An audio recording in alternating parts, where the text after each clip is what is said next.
Hello, everyone, and welcome back to the World Explorer podcast. This is the podcast where we take a random prompt and we create an entire world around it. Well, usually. My name is Cassie, and today I'm joined by Isaac, and we're going to be doing something a little bit different. Yeah, so this time around, rather than humans coming up with a human prompt and prompting it to each other and humans coming up with a world because we're all so creative, we're feeling lazy today and we're just gonna go to Chat GPT and let an AI world build for us. And let's see just what kind of crazy world the AI can come up with. And we're also gonna see, can the AI give us a cohesive, strong world, an interesting world, a unique world? Or is its magic system gonna fall apart? Is it gonna have weather that makes no sense? Is it gonna have weird races that don't work together well? Let's find out what it looks like. So, what should our initial prompt be? Just say, do some world building for me? Do we want to start with, something more specific? Like, build a race? Or, a alien species or something? I don't know how, to word it. I mean, if we just say, world build something, I'm sure it will spit out multiple things. It'll probably give us, a baseline. But do we want a specific genre or something? Do we want just your standard fantasy world? Yeah, say world build me something fantasy. Sure. I'd be happy to help you world build a fantasy world. What specific aspects would you like to focus on? Oh, now it's asking for specifics. Here we were thinking we could be lazy, but of course we're not. That's not allowed. All right. How about we just say, I'll let you choose. Because we want the AI to do the world building for us. We don't want to be the ones doing the world building. Exactly. We want to see how well the AI can do, just by itself. In that case, I'll create a world with the following creatures. Name, Aloria? Aloria? Aloria? I would like the punctuation of that. Anyways, geography. Aloria is a world filled with towering mountains, rolling hills, lush forests, and sparkling rivers. At the heart lies the Emerald Sea, a vast ocean surrounded by lush tropical islands and mysterious mist-shrouded coastlines. This sounds like something we built before. Races. The world of Aloria is home to several distinct races, each with its own unique creature and ability. This sounds exactly like something we've world built before. Humans, the most numerous and widespread race. Humans are known for their adaptability and determination. They can be found in nearly every corner of Aloria and are often at the forefront of exploration and expansion. That's the word. You have the classic elves, an ancient and graceful race. Elves are deep. These are boring. Wow. So it's like I went to Wikipedia and just got the most generic sounding races to just shove in there and just... It also just, died halfway through. Yeah, I don't know what happened there. Oh, there we go. Okay, it just continues. Okay. These are cliches. Okay, let's see what. Dragons. Who would have thought? It's always dragons. Protective of treasure. Part horse. Let me guess, they like stars. Or deep natural world, that's fine. The mermaids and merfolks. This is not... even Emerald Sea. Isn't Emerald Sea already, a mythical place? I'm pretty sure. Or is it... That's a thing from mythology. That's I'm now gonna have to Google Emerald Sea. Is that Norse mythology? That's a thing. I don't know, but it sounds like a thing. And while you're at it, Google Aloria. Chest of the Emerald Sea. It's a painting. Aloria. And it's a book. Aloria is a fantasy world full of powerful magic, evil villains, and a constant conflict. It's from Worldbuild. Okay, well, it's from Worldbuild. That's probably just some rando on the internet with one of his random worlds, and it's not necessarily an official publication from a popular novel or anything. I don't know. Are we allowed to? I think we'll give the AI a pass on this one. I can't say that the AI store it. But it's not a small Worldbuild world. There's multiple articles on it. Oh. It's a pretty well built out for Dungeons and Dragons fantasy world. Oh dear. Or for role playing, I should say. Yeah. Okay, so maybe the AI took some inspiration from World Anvil But anyway, Just the name, though. Everything else is from Wikipedia. yeah, everything else, like, we've got griffin. It added in griffins, and they're the same thing. It's just like, oh yeah, they're half lion, half bird, fierce, roaring, flying creatures. Oh, but it also gave us the magic system. Okay, so magic. Ah, it's schools. Who would have thought? Oh my gosh, magic is an integral part of the life in Aloria, and its study and use is governed by powerful wizards and sorcerers. The study of magic is divided into several different schools, each specializing in a different type of spell casting, from manipulation of elements to conjuring of illusions. Magic is a powerful tool that can be harnessed for good or ill. Okay, so this one's actually a little more unique, where it's giving us specifics on what the magic can do. We have different schools for different types of spell casting, and some things are manipulation of elements. So I would assume like fire, earth, air, water, etc. And some are conjuring illusions. So you got illusion magic, and what other types of magics might we have? I mean, just ask it what the several schools are, like the several magic schools are. Like, can you name all the different magic schools? Name and describe, I should say. All right, so name and describe all the different magic schools. Yeah, elemental magic. So there you go. Fire, water, earth, air, lightning. Why does lightning get thrown in there? I think that lightning can be maybe considered elemental. Yeah, but I just find it funny that lightning is often seen as like a fifth element. It just amuses me. I don't know. That's all. There's the illusion, so at least it's consistent so far. Manipulate the memories of others.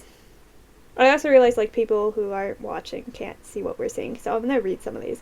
So we have elemental magic. The school of magic focuses on the manipulation of elements: fire, water, earth, air, and lightning. Element magicians can create walls of flame, call down bolts of lightning, summon powerful gusts of wind, and more, and they're often sought after for the ability to control the forces of nature in battle. I have to erase this thing now. Illusion magic. Illusionists specialize in creating illusions, both visual and auditory. Thank you. They can make objects appear to be something they're not, create phantoms that seem real, and even manipulate the memories of others. Illusion magic is often used for entertainment, but it can be a powerful tool for deception. Oh, wait. This sounds like Dungeons and Dragons. Oh, yeah?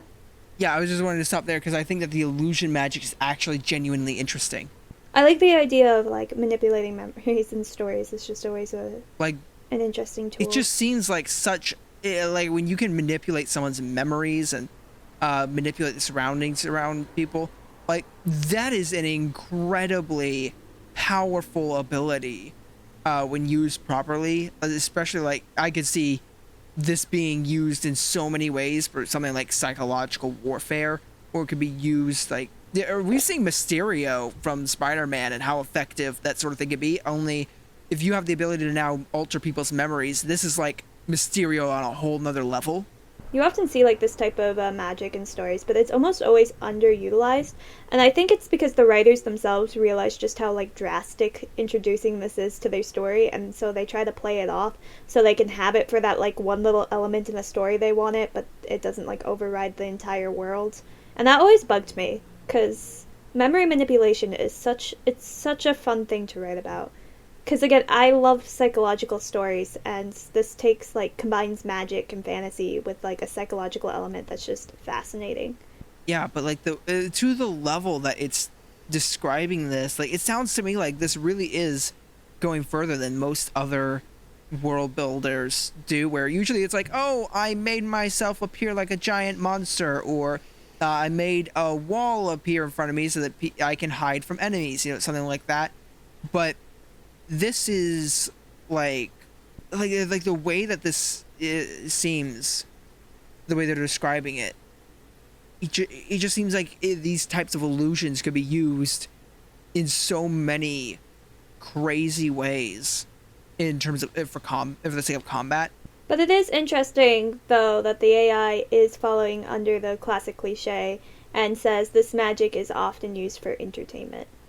Or like basic deception. I've never like heard even it then, used like for the AI is entertainment. not suggesting going. I've never actually heard anybody use it for How do entertainment. you, I've heard people use it for deception. Do you not watch a D&D campaign ever? No. So the bard in D&D are often illusionists, and like that's kind of their form of magic, and they use it mostly for entertainment Oh, and I deception. always Like that's what they use. thought of them as just singers. Reading a lot of these, it comes from that. Like even like the necromancy, the dark and often feared school of magic deals with the manipulation of life and death. Necromancers can raise the dead, create undead servants, and drain the life force from others. This type of magic is illegal in many parts of Aloria, and those who practice it are often shunned or hunted by the other races.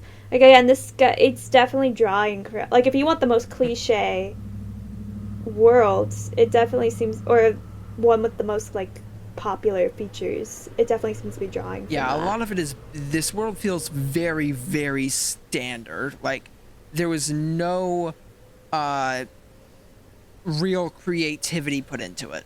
It really does feel like it's taking the most standard basic world building and just rolling it all into one big world. Yeah, because the other ones they got deviation. And, yeah, they got deviation. What is abjuration number 6? Abjurers specialize in the creation of magical barriers and wards. They can create protective shields, banish harmful creatures, and dispel other forms of magic. Abjuration magic is often used for defense, but it can also be used to trap others or protect valuable treasures. This honestly sounds like the most boring, and it feels like that there's ways that you could use other elements or other spells to accomplish the same purpose and the same task as abjuration. I mean, you want to protect your treasure? Illusion magic, make it invisible. Element magic, create a stone wall. Well, what you have here, you have someone who's like anti-magic. Like, for one, this person probably can't be. The mind tricks don't work. They can identify illusions. It's just like a training for someone. Someone who goes into this type of school is learning how all of the other magic works and how to identify and avoid it and stop it and end it. So I actually think this is an extremely useful magic. I just never heard of it. And it's also the first one I haven't heard of, so that's why I was like, oh, what's... and then the last one's conjuration, in case people are curious, which anyone could... You should be able to know what they are. The idea of abjuration being just sort of the anti-magic magic, suddenly that does make it a very interesting and much more powerful ability. Like if it was able to do more than just create shields and barriers and stuff, but like essentially nullify all opponents' magic, suddenly that is a very powerful ability to have. But I'm also thinking about how this is, we're sort of adding in our own little bit of world building here to make this work, because it doesn't say a lot of what we're saying. We're just sort of saying, okay, well, here's where you could go with it. But the AI itself didn't decide to go to the realm of, people who study abjuration are immune to illusions. Like, they can tell when something's an illusion. That's sort of like us throwing in our own little thing there that would fit. Yeah. The AI itself is lacking that creativity. I will say, like, something that is interesting, if you scroll down, it has established that you can specialize in one school, or you can specialize in multiple schools. So I do like that. So the AI has decided, because a lot of people, it's like you're in this school and that's it. This AI is like, nah, you can be in all of them. It's kind of like being able to go in for a degree in engineering, another degree in art, and also one in law.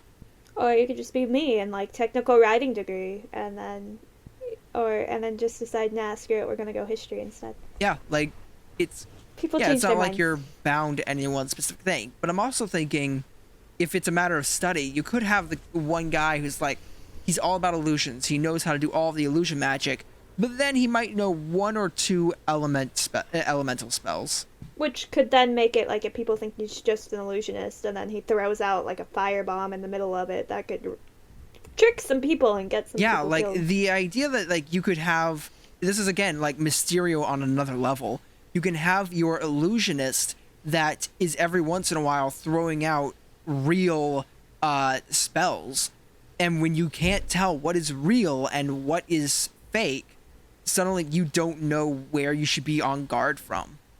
When you manage to clone yourself with an illusion, only one is the real you, and they're all throwing fireballs, but one of those fireballs is real and you don't know which one you should block.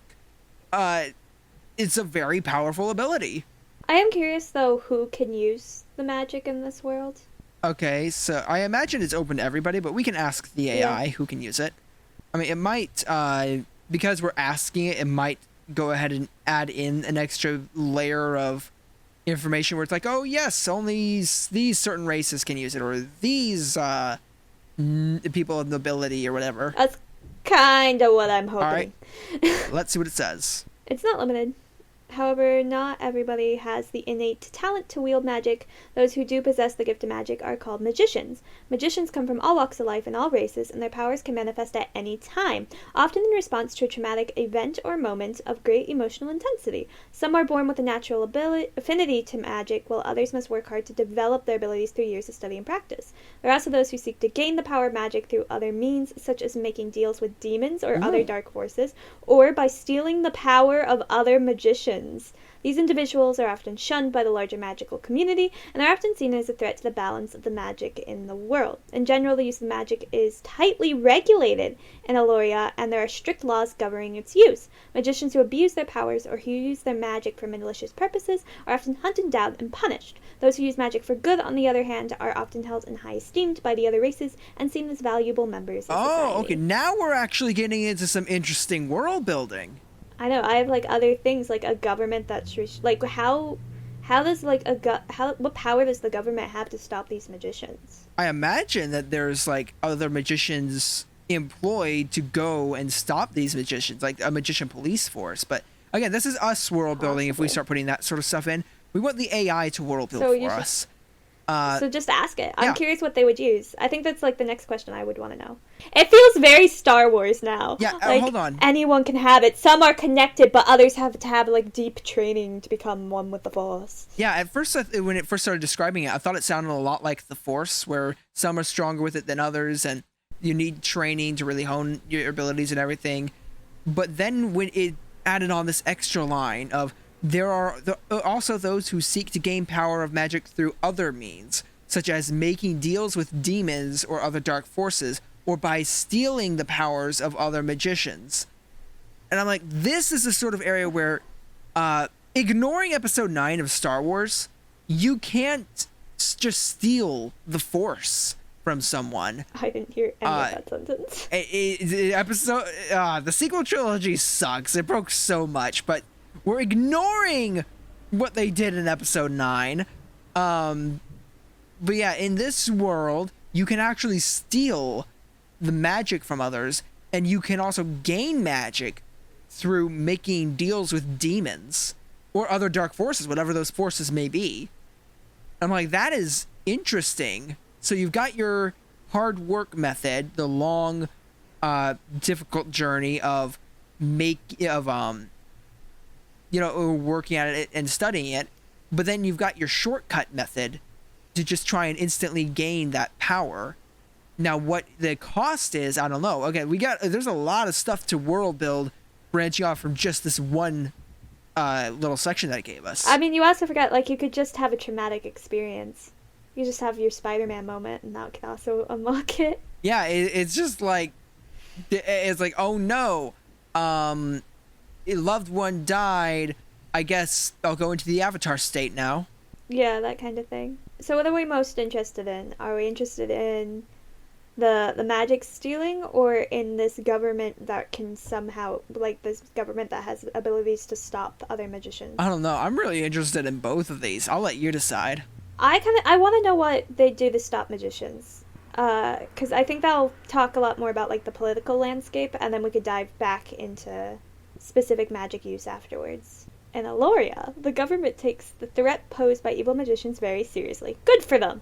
They have established a powerful organization known as, Magisterium? Magisterium. I think it's Magisterium.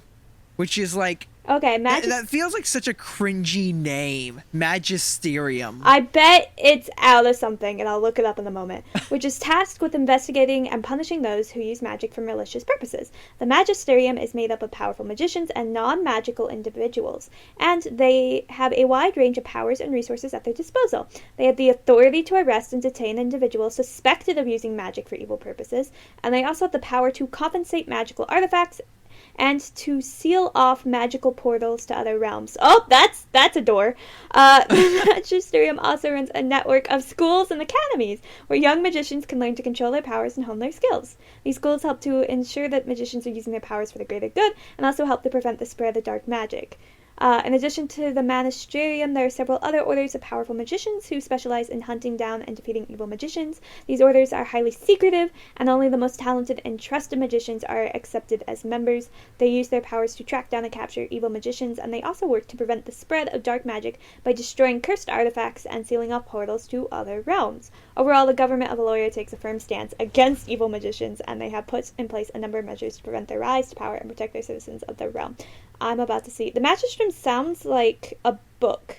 There was a lot in that paragraph that just gave, like... Okay, do you want to know what the Magisterium is? There's a reason why I've heard of this word. Oh, no, what is it? It's the teaching authority of the Roman Catholic Church, especially as exercised by bishops or popes. Oh! I knew I've heard that word before. I don't think the AI should be using that word to describe like a part of its world building, like the organization and its world building. This is because it has apparently a meaning. It has a very strong meaning. It's very highly associated with the Roman Catholic Church. So, yeah.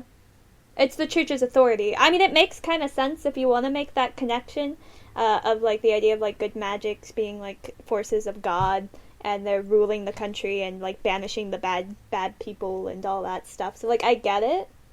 Yeah, but it's... I get it. I wouldn't do it personally, but I get it. If you want to make, like, sort of a parody of the Roman Catholic Church, like, at least change up the word a little bit.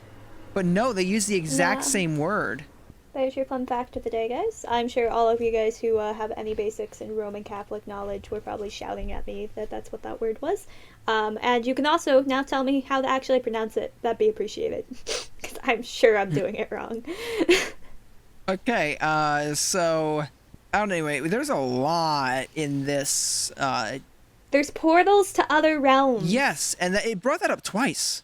But it said it like as if it's a bad thing. Are all portals to the other realms evil? I'm curious. I'm curious if there's like good portals or bad portals. Alright, so are all portals to other realms evil? I figured it'd say no. Many portals are used for benign purposes. Oh, just between traveling distant lands, trading with other realms, or exploring new worlds. This is a big place. However, some portals lead to realms that are hostile or dangerous, and they can be a source of great evil in the world. These portals are often guarded by powerful creatures or dark forces, and they are a constant threat to the balance of magic in the world. In addition, there are portals that are created by magicians for the purpose of summoning demons or other dark forces into the world. These portals are especially dangerous, as they are often guarded by powerful magic wards and enchantments to prevent their discovery and closure. The Magisterium takes a very cautious approach to portals to other realms, and they are always on the lookout for signs of dark magic or hostile creatures emerging from these portals. They work tirelessly to locate and seal off any portals that pose a threat to the safety and security of the realm. In conclusion, while not all portals to other realms are evil, the government and the magical community of Aloria take a very cautious approach to these portals, and they work to prevent the spread of evil and dark magic through these portals. Whew! I feel like I'm reading essays written by, like, 11-year-olds. I mean, this actually has some interesting world building now. Like, it started off very, very generic, but when we start asking for specifics, it actually starts giving much more in-depth and unique world building. I can still say, like, it's definitely still pulling from, like, classic fantasy world styles, even with the portals, like, teleportation portals and stuff. It's just very D&D heavy. It's definitely a lot of classic elements that it's throwing in, but it is adding them together in a semi-unique way. Like like now it's actually creating its own system of government and its own sort of police force. I'm curious if, like, the AI thinks, would the AI consider this government good? Like, if you were to ask it, is this government, like, good? What would it say? It's not inherently good or evil. Look at that. I'm not surprised for this either. but rather it seeks to maintain balance and stability in the realm. The primary goal of the government is to prevent its citizens and to preserve the peace and safety of the realm. I'm just going to summarize the rest of it. It's important in preserving individual freedom and autonomy. They don't want to infringe on rights of magician or non-magical individuals. It's not perfect, but it is seen as fair and just by the citizens of the realm. That's kind of the important piece there. And the Magisterium is generally respected. And so, for the most part, it's seen as a force of good for the world. And it works tirelessly to prevent the spread of evil and darkness in the realm. Oh, that's a good question. Yeah. So what are, life for the non-magicians? What is life like for the non-magicians? In Aloria, life for non-magicians is much like life in any other medieval-style fantasy world.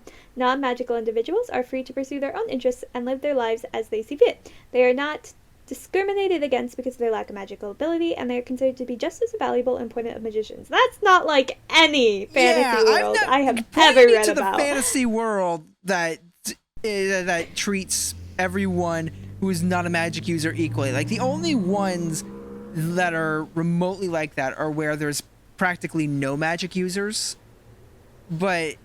and magic users are extremely rare. Then it's like, oh yeah, everyone is treated equally as functioning members of society. But when you have a situation like Avatar: The Last Airbender, Legend of Korra, benders are valued very highly, because if you have like an electricity plant and you can get a lightning bender, suddenly the lightning bender is held on a higher level. You have sports that revolve around bending.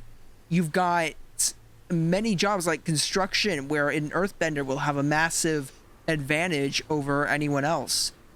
Like, point me to the world where non-magic users are all treated the exact same as magic users.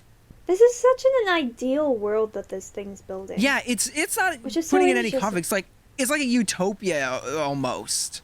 Like, yeah, there's evil people, but they're very clearly evil, and there's this government that's well-liked and accepted by the people that takes care of them. Yeah, and then you've got goblins, which I think were involved in trickery and thievery, it said. Should we ask if this world has an evil dark overlord? Oh, does it?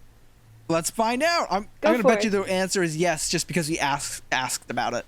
You know what, maybe it has enough respect to itself to stick with its idealness and say no. There is no single evil dark overlord that dominates the realm. You know what? Respect. However, it stuck with it. There's many smaller groups and individuals who use dark magic or other evil means to gain power and influence. It's sticking with like its original idea of who like the villains are. Okay. Yeah, I'm impressed by that it would stay with there.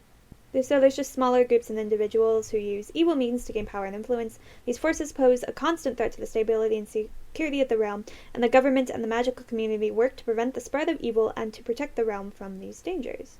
I'm curious if the politicians are normally magicians or non-magic, because it separates them here. It says the government and the magical community. So does that mean I think it'd be like an interesting thing if they have a thing in society which says that only non-magical people can be in government power. And then, like the hypocrisy or like the scandal when they find out like their big politician actually can use magic. I mean, I think it's something similar to like what we have in the real world with politicians. This isn't an exact like one-for-one comparison or anything, but it's like politicians you don't really see walking around wearing bulletproof vests and carrying firearms, but you see the people around them who guard them and work for them carrying firearms to guard them. And this might be the same way, where you have your politicians who are non-magic users, but they are surrounded by actual magic users to protect them. But again, this is us world building. That we can't be world building. No. Yeah. I keep trying to world build, but I need to remind myself it is not my job this time around. It is the AI's job to world build. Okay, so let's ask it. Ask the AI, can magical people hold government positions? Or magicians? They're not magical people. They're just magicians. They gave us a proper name, and I'm not respecting it. I'm sorry, AI. Okay, so they can.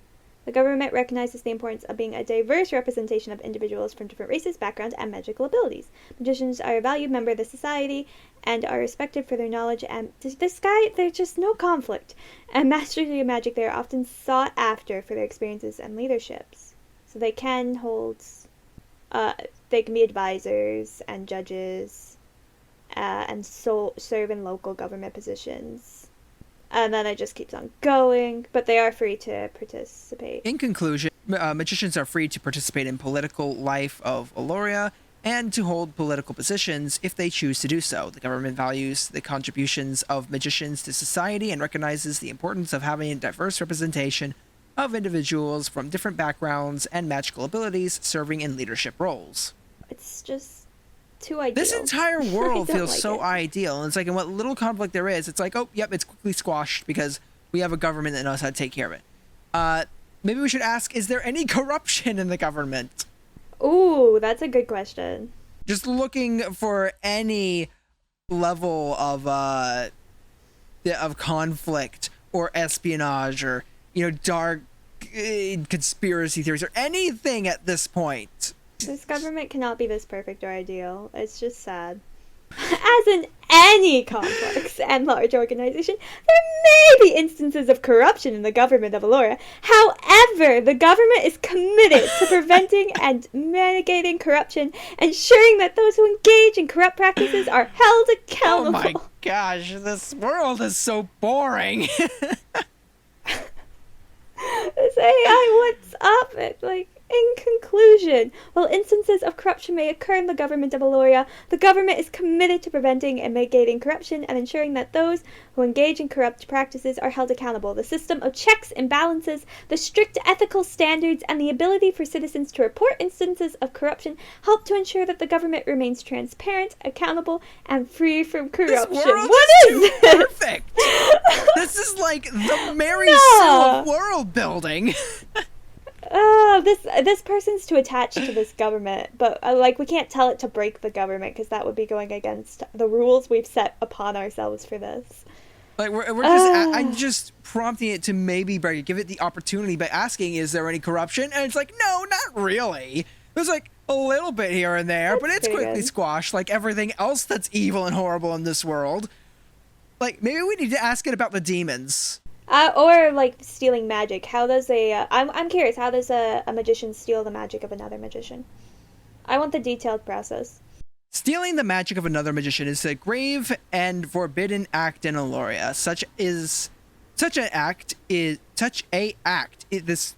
It's not proper grammar. Such a act is considered a violation of the rights of a magician whose magic is being taken, and it is seen as a fundamental threat to the stability of the magical community. Okay, but how is it done? To steal the magic of another magician, a practitioner of dark magic might use spells or incantations to drain the magic from their target, or they might create a magical artifact designed to absorb magic from those who come into contact with it. In some cases, a dark magician might even resort to physical violence or torture to force the victim to surrender their magic. Oh. The process of stealing magic from another magician is incredibly dangerous and can have serious consequences for both the victim and the theft. The victim may suffer permanent damage to their magic and their ability to cast spells, and the thief at risk of being consumed by the dark energies they are manipulating. So can someone give their magic away willingly? That's what it sounds like, because they're tortured into giving it up. This isn't using a magic spell to drain it. It's nope, just hand it. It's I will torture you until you give it to me. I mean, they're all the options are available, but yeah, the torture is one. You could force it out of them with a magical incantation or a magical artifact. It's safer for them to give it to you willingly? I don't know. We'd have to ask how that is. Can someone give their magic to someone else willingly? So, for example, your friend's hurt, or your friend has this task they have to complete, and magic would help them, but you're the one with magic and they're not, so you give them your magic so they can complete the task easier. Yeah, but I'm also thinking about how it was talking about that being a dangerous process. But if you're not using dark magic to do it, then it might not be dangerous. Yeah. If you're giving out of the kindness of your heart, this person needs it more than you, would that be okay? This question should answer that, hopefully. Can someone give their magic to someone else willingly? Yes. it's possible for a magician to give their magic to another person willingly. This is known as a magical transfer, and it's considered a rare and powerful act that is only performed in exceptional circumstances. A magical transfer is usually performed by a magician who is near death and wants to ensure that their magic will continue to be used for good even after they have passed on. Alternatively, a magician might choose to transfer the magic to another person as a sign of trust or of a way to acknowledge their recipient's mastery of magic. The process is complex and requires constant cooperation of both the donor and the recipient. Transfer must be performed in a specific location, such as a temple or sacred circle, and requires the use of specific incantations and rituals. Once the transfer is complete, the recipient is able to access the magic that has been given to them and can use it to cast spells and perform other magical feats. However, they must also take the responsibility for using the magic wisely in accordance with their ethical standards of the magical community. So it's allowed to. Wow. Okay. It sounds like by that last Yeah, sentence. like this is a thing that can be done. Like it's just that it's something that's uncommon because you usually only give up your magic to somebody when you're about to die, but you could really give it up any time.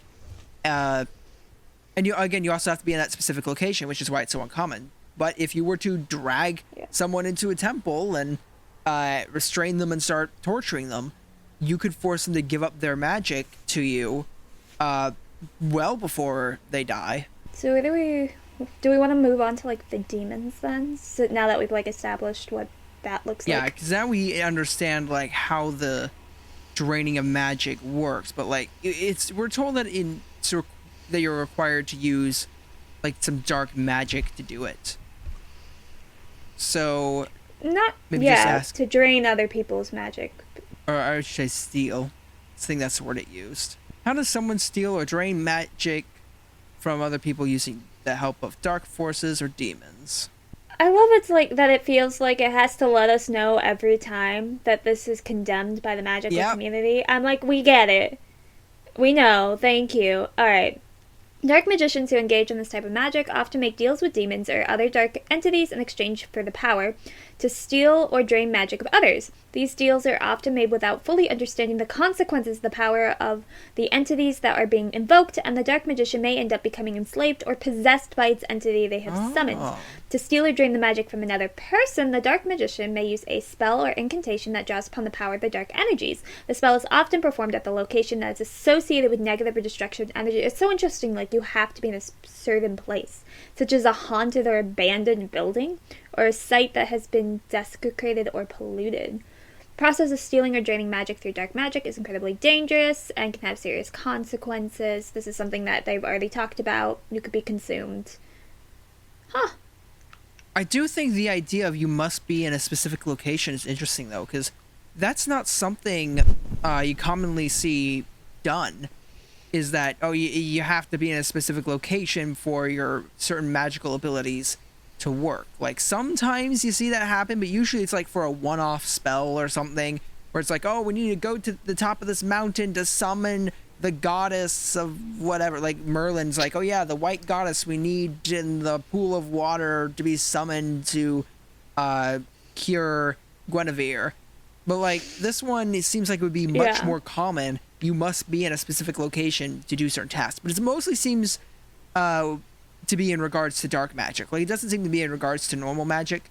Normal magic you can just do anywhere. But well, you remember, like a good transfer of magic, it also needed to be in a specific place. So right now it just seems like it's transferring of magic has to be in a certain place. Yeah, like the good transfer of magic needs to take place in a temple. Like the normal, I give my magic to you, takes place in a temple.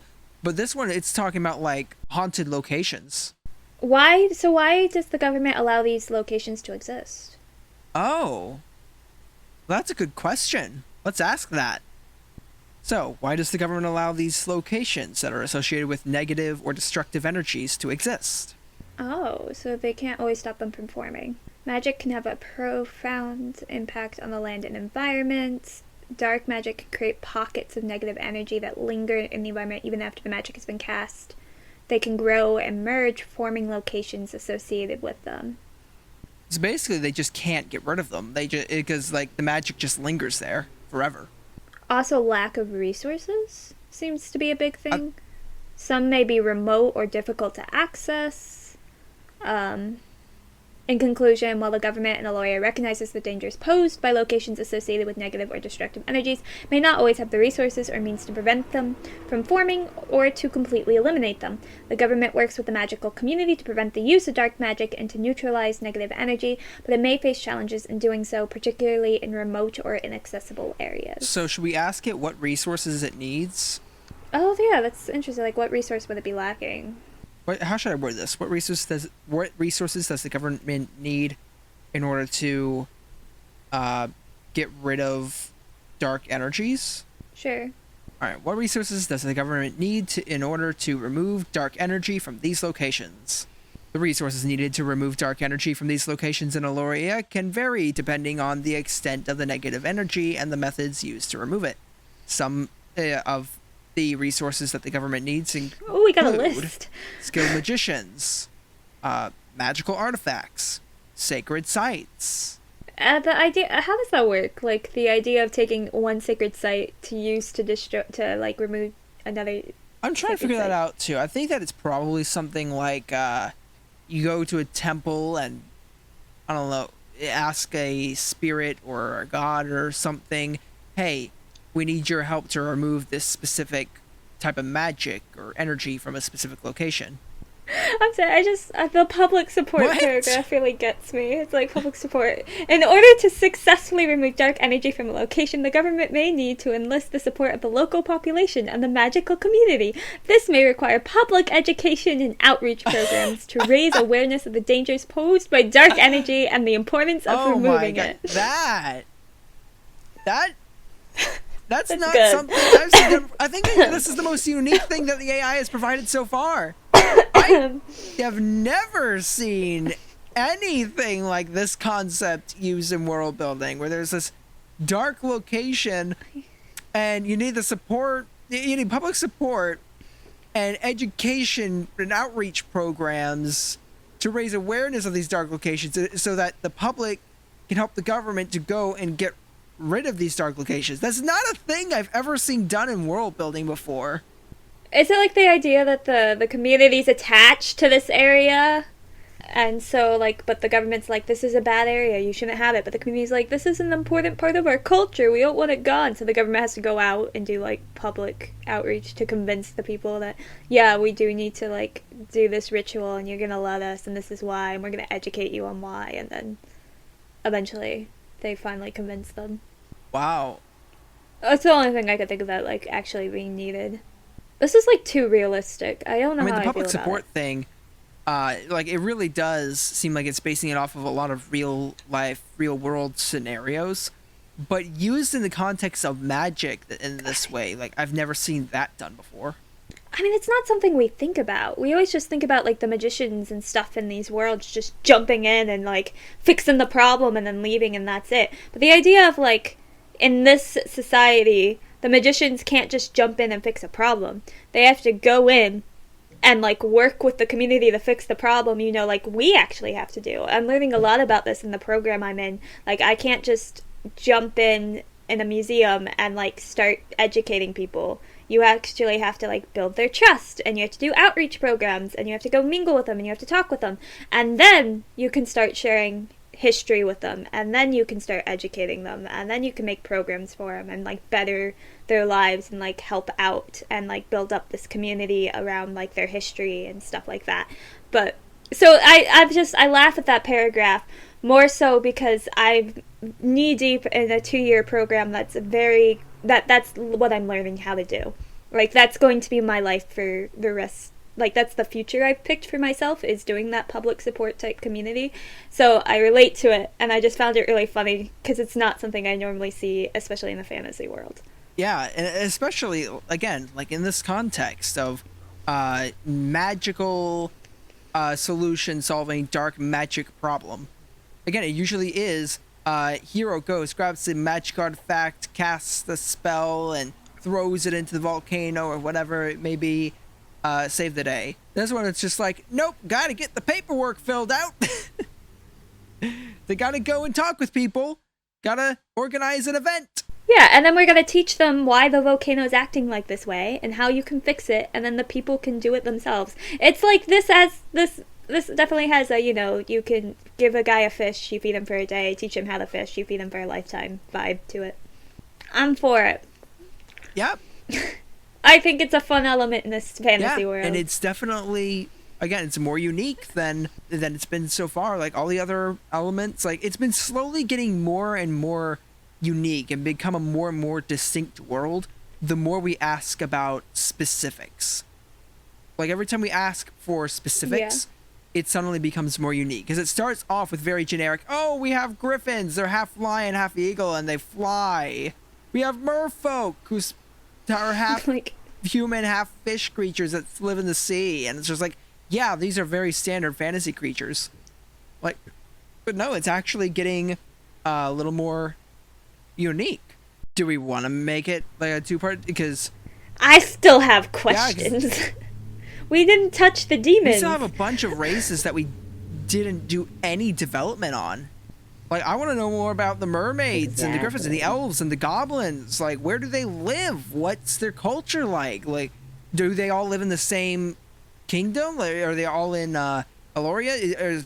How many of them are magic wielders? Because anybody can use magic. Do goblins disproportionately use more dark magic because they're known for thievery and trickery, and they still have the ability to use magic? Are they more likely to train? What happens when you have a goblin that it trains himself, but his species is known for trickery, and so no one trusts him, and everybody thinks that he got his powers illegally when he didn't. He earned them through training and study. And would goblins be more likely to use illusion magic because, again, thievery and trickery? Like, you have a lot of questions about goblins, don't you? Well, I think the goblins are the ones that it gave the most information on, which is thieves and tricksters. Yeah. Everything else. I'm curious about the demons, and I'm also curious. I find this world interesting because the government's the good guy. Yeah, like since when does that happen? And again, there's no big bad. There's just occasional small bads. There's no dark overlord. All the villains, like all the demons and stuff, are quickly quashed. They have structures in place, like societal structures and programs designed to take out any real threats, like before they can ever grow to anything significant. Okay, before we end, I think there's just one last question we have to ask this guy. Are the people happy? My bet is yes. It's gonna say there are a few who aren't. I know, but I gotta know. I'm gonna bet you it says most of them yes, and like basically all. The happiness of the people in the world of Aloria is likely to be a complex and multifaceted issue that is influenced by a variety of factors. While some people may be happy and content with their lives, others may experience dissatisfaction, hardship, or suffering. For example, magicians who have mastered their magic and are able to use it to improve their lives and the lives of those around them are likely to be happy and satisfied. On the other hand, non-magicians who are not able to access the benefits of magic may experience feelings of inequality and frustration. Even though like everybody was treated equally and this is all supposed to be perfect hunky-dory, we're finally getting some conflict. Additionally, the presence of dark magic and negative energy in certain locations may create fear, anxiety, and insecurity among the population. The government's efforts to prevent the use of dark magic and to neutralize negative energies may help to alleviate these concerns, but they may also lead to restrictions on the use of magic and other civil liberties, which could make some people unhappy. There's another fun conflict. In conclusion, the happiness of the people in the world of Aloria is likely to be influenced by a wide range of factors, including access to magic, the effects of dark magic, the actions of the government, and the individual circumstances of each person. While some people may be happy and satisfied with their lives, others may experience hardship and dissatisfaction. So there is conflict in this world. It's not a perfect utopia. And we will explore that conflict next week. So if you're interested in seeing that, make sure you subscribe to the channel, and we'll be posting it next Sunday. But this is where we're going to end it now. I think that's a good question to end it on. And next week we'll dive into conflicts, goblins, and demons. So I will see you guys then. Bye. Goodbye.